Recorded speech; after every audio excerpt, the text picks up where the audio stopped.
Per mi és una gran satisfacció poder ser avui aquí inaugurant aquesta jornada, no? Perquè hi soc com a president de la Unió i una presidència que ahir a la tarda la Junta Directiva va tenir a bé concedir la seva confiança i em va fer l'honor de fer-me president d'aquesta entitat que jo hi estic vinculat des de fa molts anys i on hi he après molt i on he tingut els meus mestres, no? En el món aquest de la sanitat i de la gestió hospitalària en general. Per tant, és una gran satisfacció en aquest sentit, perquè també en aquest moment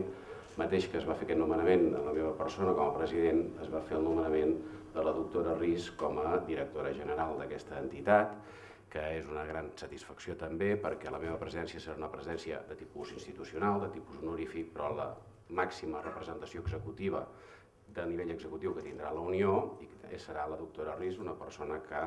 té una trajectòria professional contrastada i un prestigi indiscutible i per tant això ens dona molta esperança i a mi em dona molta tranquil·litat en aquesta nova etapa que ara comencem. Jo espero, doctora Ris, que el fet que el nostre primer acte sigui parlant de sostenibilitat, sigui un bon presagi per tots nosaltres. I, en definitiva, és una satisfacció també per l'oportunitat que té el moment de parlar de sostenibilitat quan estem parlant d'un àmbit en què estem en una situació d'una crisi, que sabem que no és una crisi conjuntural, sinó que té una component estructural i que aquesta crisi estructural requereix respostes, en definitiva, que impliquen canvis de comportament, canvis d'actitud, canvis, en definitiva, de tipus cultural i que han d'afectar a tota la societat. I han d'afectar tota la societat i han d'afectar també el sector sanitari i el sector hospitalari en concret, el sanitari en general. Per què? Home, perquè és un sector important. Nosaltres sabem que en moltes de les nostres institucions, els nostres territoris, comarques, ciutats, són l'empresa més gran, la que té més volum de contractació i per tant des d'aquest punt de vista hem de donar un nivell d'exemplaritat i hem de ser exemplars amb tot allò que fa referència a aquelles coses que van més enllà d'allò que ens contracten fer i per tant tot allò que té a veure amb la responsabilitat social corporativa, la integració de persones amb discapacitat, la cooperació internacional, temes de solidaritat i evidentment temes relacionats amb el medi ambient, doncs això hi tenim una responsabilitat important per aquest fet. També empreses que som grans consumidors energètics de tot tipus i grans generadors de residus, que hi ha a més empreses i institucions que es dediquem a la salut de les persones, també això fa que aquest àmbit sigui un àmbit important que hi hem de tenir una prioritat i que en aquest sentit em satisfà que hi participem des d'aquest punt de vista. Però jo avui voldria també fer referència, a part de tota aquesta part, diguéssim, d'instal·lacions, d'energètic, etc., a tot el tema de la sostenibilitat també té a veure i molt amb el que és l'exercici de la pràctica clínica, de la pràctica assistencial.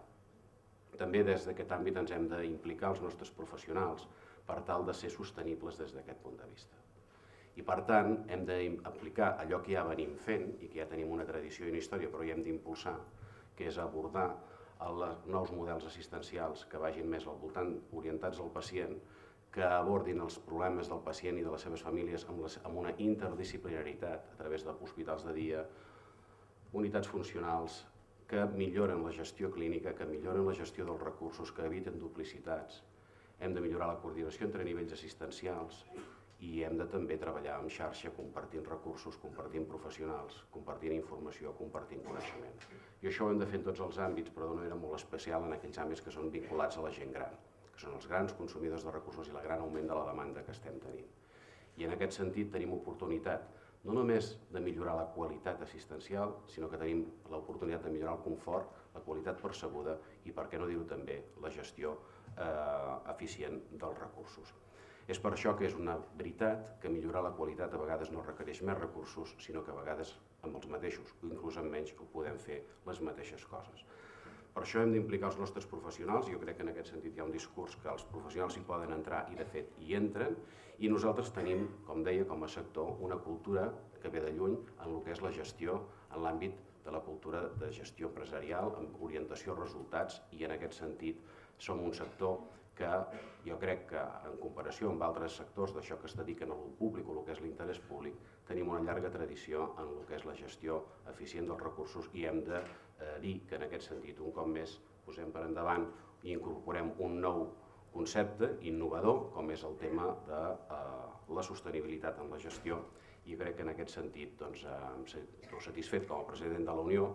que en el seu moment, en el seu pla estratègic 2010-2015, incorporés com una línia estratègica el tema de la sostenibilitat com un eix de l'Hospital Sostenible i que ara juntament amb GESOWOL hem començat a desplegar, i per tant la meva felicitació a l'equip anterior, al seu president i a la seva directora general, per la iniciativa que van liderar i que en aquest sentit avui ens trobem aquí gràcies a aquestes apostes que es van fer en el seu moment. Per tant, avui ens trobem aquí en una primera fase, que és la presentació d'aquesta enquesta, que és el primer pas que hem fet, i aquesta enquesta s'ha fet a 36 hospitals, que tots ells han donat les seves respostes, ens han facilitat la seva informació. Per tant, agrair-los molt sincerament aquesta informació i agrair-los tota la feina que estan fent i la sensibilitat que demostren en aquest tema, que fruit d'aquesta informació, que serà un primer pas, començarem el que és un observatori d'evolució del coneixement al respecte d'aquest tema i que anirem cada any veient com són les noves tendències, com està evolucionant i, en definitiva, jo crec que el que és més important, fent que tot el sector compartim la informació, i això crec que és el que ens dona els avantatges i ens dona les possibilitats de fer les coses més ràpid i de fer-les millor. Compartir per nosaltres des de la Unió és el que volem fer. Per tant, volem agrair a tots els professionals que han aportat aquesta informació, aquest coneixement. Aquest any també tenim intenció d'ampliar el focus d'atenció en l'àmbit sociosanitari i, per tant, esperem que aquest sigui l'inici d'un gran projecte que tindrà continuïtat, que ens donarà nous elements i noves respostes davant dels reptes que tenim. I, en definitiva, esperar que aquesta jornada sigui exitosa i que sigui el principi d'un gran projecte que tots podem compartir i que us hi esperem i que tots ens hi trobem.